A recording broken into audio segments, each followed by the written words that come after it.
ফিরে এলাম বিরতির পর। আপনারা দেখছেন নোট রাজনীতি, আপনাদের সঙ্গে রয়েছে আমি অঙ্কুর। বিরতিতে যাওয়ার আগে অমিতাভ গাঙ্গুলি একগুচ্ছ অভিযোগ করেছেন, সেই প্রশ্নের উত্তর শুনতে চাই অসীমদার কাছ থেকে। প্রথম কথা হচ্ছে অমিতাভ খুব ভালো পয়েন্ট তুলেছেন, এনপি নন পারফর্মিং অ্যাসেটস, এটা মোদী সরকার হাতে তৈরি হয়নি। প্রথম কথা, যে তৈরি হয়নি বলে দায় নেব না, এরকম হতে পারে না। দীর্ঘ 70 বছর ধরে কিছু রাজনৈতিক সহযোগিতা, কিছু ব্যাংকের অসাধুতার কারণে বড় বড় শিল্পপতিরা লোন পেয়েছেন, এবং লোন অবশ্যই পাওয়ার একটা নিয়ম আছে, তাদের কিছু অ্যাসেটস বন্ধক রেখে দিতে হয়, এবং তার আশা করা যায় তারা সেগুলো পর্যায়ক্রমে সেগুলো ফেরত দিয়ে সেগুলো ছাড়িয়ে নেবেন। বিজেপি ছিল না সেই 70 বছরে। ঠিক আছে, ঠিক আছে, বলতে শুনতে পেলাম না। বলছে বিজেপি ছিল না সেই 70 বছরে। কটাক্ষ, আপনি বলুন। না, আমি ছিলাম, ডেফিনেটলি আমি 5 বছর ছিলাম, কিন্তু বাকি বছরগুলো আপনারা, আপনাদের সহযোগী দল এবং আপনারাই ছিলেন। ঠিক আছে, হ্যাঁ বলুন। তাহলে সেই হিসাবটা তুলবেন না, তাই স্বাধীনতার পর থেকে আমি হিসাব আমি এই বিষয়ে আপনার বক্তব্যটা রাখুন। হ্যাঁ, তো এনপিএটা অ্যাকিউমুলেটেড হয়েছে থ্রু ইয়ার্স, 70 বছর ধরে এটা অ্যাকিউমুলেটেড হয়েছে, এবং এটা কোনোভাবেই রিয়েলাইজ করা যাচ্ছে না, এবং একটা বিরাট অ্যাকাউন্ট। তার জন্য কি বিজয় মাল্যাকে ছাড়া যায়? বিজয় মাল্যাকে ছাড়া হয়নি, বরং বিজয় মাল্যাকে এই সরকারই ধরার চেষ্টা করেছে, যে সরকার এর আগে ছেড়ে দেওয়ার ব্যবস্থা করেছিল। এই সরকারই রেড কর্নার অ্যালার্ট জারি করেছে। এই সরকারই ব্রিটেনের কাছে ওকে বলেছে যে কোনো ফেরত দাও। আচ্ছা, 1 লাখ নেই বলে রিকোয়েস্ট করা হয়েছে, প্রত্যর্পণ চুক্তি চলে আসছে। আমি আমার সোজা কথাটাই শেষ করে নিই। এনপিএ এটা তো পাওয়া যাচ্ছে না, এবার তার যে অ্যাসেটস আছে সেটা পড়ে পড়ে মোর্চা ধরে নষ্ট হচ্ছিল। নাও if we can acquire those assets, বাড়ি গাড়ি যা আছে, তো সেটা সেল অফ করে তো কিছু টাকা পাওয়া যাবে। সেটা কি করে আপনি নেবেন, অ্যাকোয়ার করবেন? কোথায় এই প্রস্তাব? সমস্ত কিছু আপনি ওয়েভ করছেন,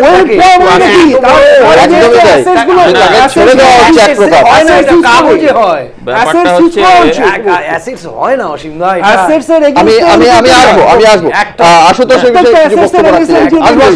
খুব পরিষ্কার। দেখুন, ইউপিএ লাস্ট 2 বছরে যা ট্যাক্স কালেকশন হয়েছে, এই সরকার 14 থেকে 16তে করতে পেরেছে, পারেনি। তার কারণ অমিত শাহ যদি স্পিচটা আপনি দেখেন ভালো করে, দেখবেন যে পয়েন্টে উনি কথা বলছেন, দে আর অল অ্যাডমিনিস্ট্রেটিভ প্রবলেমস, এবং দিস গভর্নমেন্ট, এই গভর্নমেন্ট অ্যাডমিনিস্ট্রেশনে ফেলিয়ার একটা, এটা গেল 1 নম্বর।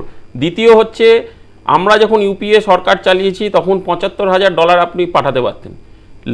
9 দিনের মাথায় সরকার এসেই 1,25,00,000, তারপরে আবার $2,50,000 করে দিল। অলরেডি তো 30,000 কোটি টাকার বেশি টাকা পাঠিয়ে দিয়েছে বিজেপি। এবং তার থেকেও বড় কথা, যেটা বিজেপির পার্টি অফিস নিয়ে কথা হচ্ছে, ওনারা নাকি স্বচ্ছ একদম তুলসী পাতার মতন সব জায়গায় দলিল নিয়ে পার্টি অফিস কিনতে বেরিয়েছে।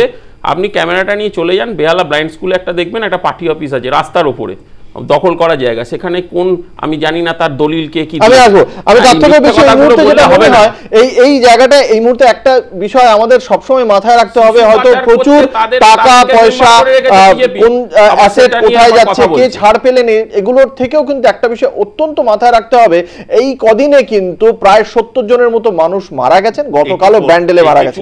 আমি আসবো সোমনাথ বাবু আপনার কাছে। এই যে ভোগান্তির চেহারাটা, এই জায়গাটা যেটা তৃণমূল কংগ্রেস নেত্রী বারবার অ্যাড্রেস করতে চাইছেন, এটা কতটা এখন অবধি যে দাবি উনি করছেন যে লাইন ছোট হয়ে গেছে, আপনার মনে হয় লাইনটা ছোট হয়ে গেছে? না, আমি আসলে এই আলোচনার ভিতরে আমি এত বুদ্ধি ধরি না, কত টাকা কি অত টাকা বুঝতে পারি না। সকালবেলা যখন বাড়ি থেকে বেরোই দেখি এটিএম এর সামনে লাইন দিয়ে দাঁড়িয়ে আছে মানুষ, আবার যখন কাগজ পড়ি যখন দেখি একটা মানুষ মারা গিয়ে পড়ে আছে, লাইন থেকে লোক বেরোচ্ছে না তাকে সাহায্য করবার জন্য, যেহেতু লাইনটা চলে যেতে পারে টাকার জন্য, আমি ওইটা দেখতে পাই। আবার দেখতে পাই ওই মৃতদেহকে দাহ করবার জন্য তারই পরিবারের কাউকে আবার টাকার জন্য ওই এটিএমে দাঁড়াতে হচ্ছে, যে ওই মৃতদেহটাকে গিয়ে দহন করতে হবে।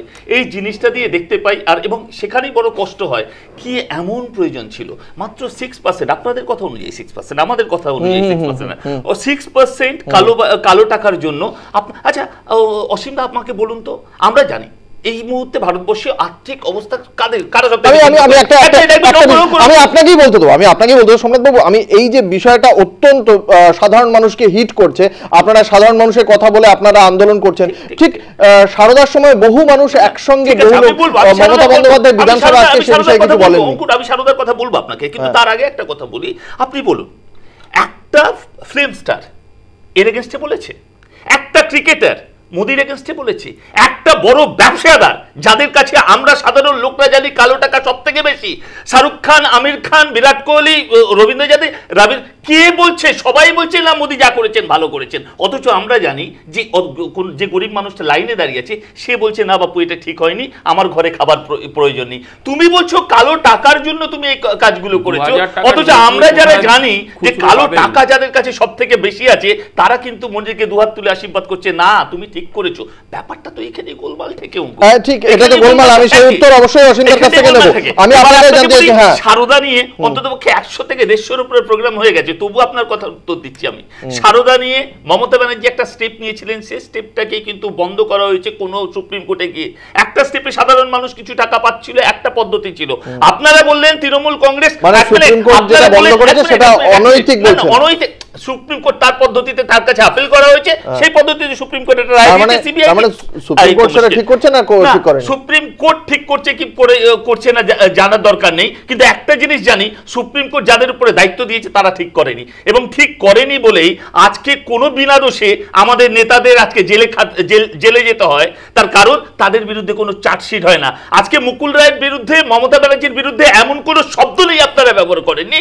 একটা সিবিআই এর পুরো চার্জশিটে মুকুল রায়, আমরা সে কথা বলছি না, আমি বলছি সেই সময় মিছিল হয়নি, সেই সময় মিছিল হয়নি। আপনারা আপনি সুপ্রিম কোর্টের কথা বলছেন। হ্যাঁ, আপনি সুপ্রিম কোর্ট বললেন, তাই আমি বলছি সুপ্রিম কোর্টের মানে দখলদারিতেই তো সিবিআই দেখছে। তো সুতরাং সিবিআই যেটা দেখছে আমাদের মনে করে নিতে হবে সেটা 100% ঠিক হচ্ছে। যদি 100% ঠিক হয় তাহলে আপনারা যারা মমতা ব্যানার্জিকে চোর বলছেন, যারা মুকুল রায়কে চোর বলছেন, যারা মদনকে চোর বলছেন, তাদের বিরুদ্ধে কোন রকম চার্জশিট কিংবা কোন রকম কিছু আপনারা করতে পারছেন না। অথচ কিন্তু আমি সে কথা বলছি না, আমি সিবিআই এর পদ্ধতি নিয়ে বলছি না, আমি বলছি সেই সময় আজকে মমতা বন্দ্যোপাধ্যায় সিপিএম কংগ্রেসকে একযোগে প্রতিবাদ করে রাস্তায় নামতে বলছেন, সেই সময় তৃণমূল কতটা রাস্তায় নেমেছিল, তৃণমূল কতটা এদেরকে আহ্বান জানিয়েছিল সেটা জানতে চাইছি। না, তৃণমূল তখন ক্ষমতায় ছিল। সারদা সিপিএম এর আমলে জন্মানো সারদা কিংবা চিট ফান্ড গুলোর যে প্রতারিত মানুষগুলো তাদের সাহায্যের জন্য মমতা ব্যানার্জি কিন্তু একটা পদ্ধতিতে অন্তত কিছু টাকা ফেরত দেওয়ার ব্যবস্থা করছিল। গরিব মানুষরা প্রায় 4 লক্ষ চেক গরিব মানুষরা পেয়েছে। এই কথা সোমনাথ দা, যখনই এখন তো একটা অভিযোগ আছে, অভিযুক্ত তো কেউ হননি। প্রশ্ন হচ্ছে যে পশ্চিমবঙ্গে চিট ফান্ড কেলেঙ্কারিতে এই রাজ্যের কয়েক লক্ষ মানুষ প্রতারিত হয়েছেন এবং মারা গেছে। তো তখন কেন এরকম একটা কমিটি ফর্ম হয়নি যে এই প্রতারকদেরকে? আপনারা তো প্রথমেই মমতা ব্যানার্জিকে চোর সাজিয়ে দিলেন। ওনার অভিযোগটা শুনুন, ওনার অভিযোগটা শুনুন। আপনারা তো প্রথমেই বলে দিলেন মমতা ব্যানার্জি চোর। প্রথমেই এখানেও তো বলা হয়েছে প্রধানমন্ত্রী নরেন্দ্র মোদী। আমি বললেই সেটা আইন মোতাবেক হয়ে যায়। আজকে একটা গুড জেস্টার এসছে, তা আসুক। এখনো তো এজেন্টরা ঘুরে বেড়াচ্ছে, প্রতারক মানুষ যারা প্রতারিত হয়েছেন, পরিবারগুলো কিন্তু আমাদের আরেকটা কথা বলে 2016 তে ব্যাপক হারে আমরা আমি আমাদের বামপন্থী হলো না, আমি বলছি বামপন্থী নেতৃত্বের কাছে আমরা দাবি জানাবো যে ঠিক আছে, রাজ্যের মানুষের স্বার্থে একটা বিধানসভায় সর্বদলীয় কমিটি হচ্ছে, সেই কমিটি মানুষের শিশু মৃত্যুকে কেন্দ্র করে, শিশু পাচার, শুধু তাই নয়, গণতন্ত্র যদি না থাকে, রাজনীতি যদি না থাকে, তাহলে দেশটা উচ্ছন্নে যাবে।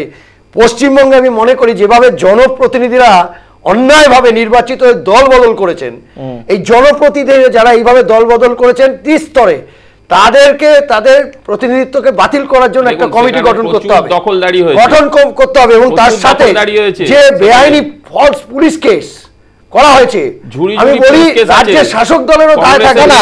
আমরা ওই আলোচনা থেকে বেরিয়ে যাচ্ছি, আপনি আপনার অভিযোগটা করেছেন, ওই আলোচনাটা থেকে আমরা বেরোলে হবে না। আমরা যে আলোচনা, আপনি আপনার অভিযোগটা করেছেন, সোমনাথ বাবু তার উত্তর দিয়েছে।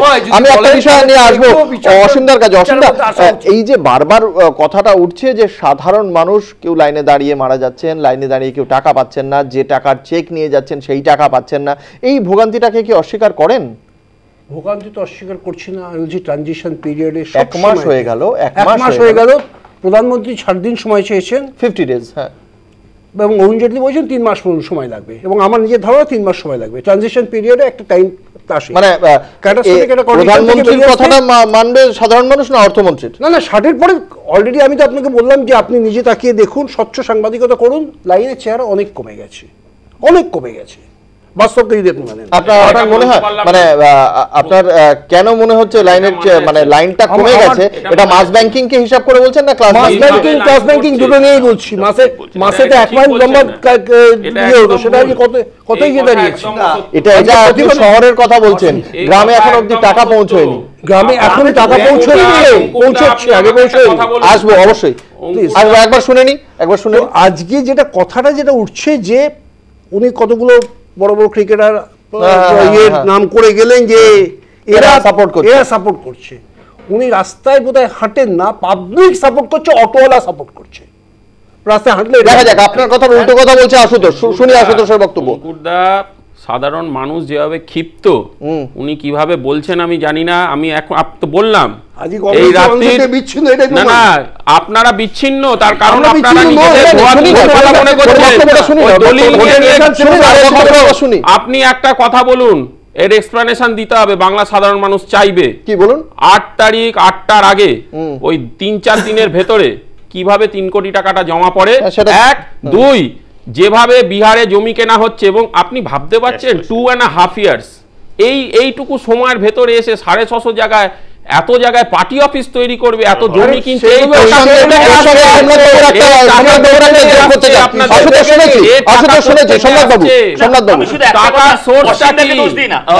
আমি অসীমদাকে দোষ দিই না, তার কারণ হচ্ছে যখন ইন্দিরা গান্ধী জরুরি অবস্থা চালু করেছিল ভারতবর্ষের বুকে, তখন কিন্তু কংগ্রেসের লোকদের এই অসীমদার মতো বেরিয়ে পড়তে হয়েছিল।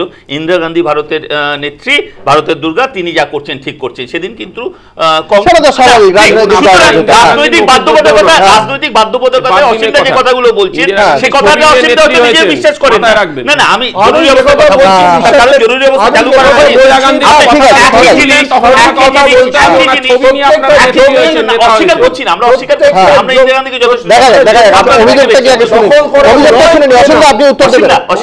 আপনার বাধ্যবাধকতা বুঝতে পারছি, কারণ আপনাকে দলকে আপনিও নিজেও জানেন অসীমদা সাধারণ মানুষ কি অবস্থাতে আছে। আপনি বলুন তো অসীমদা, আজকে অন্ধ্রপ্রদেশ এবং তামিলনাড়ুতে প্রায় 50,000 বিয়ে ছিল, যে বিয়েগুলোকে ক্যান্সেল করতে হয়েছে। অথচ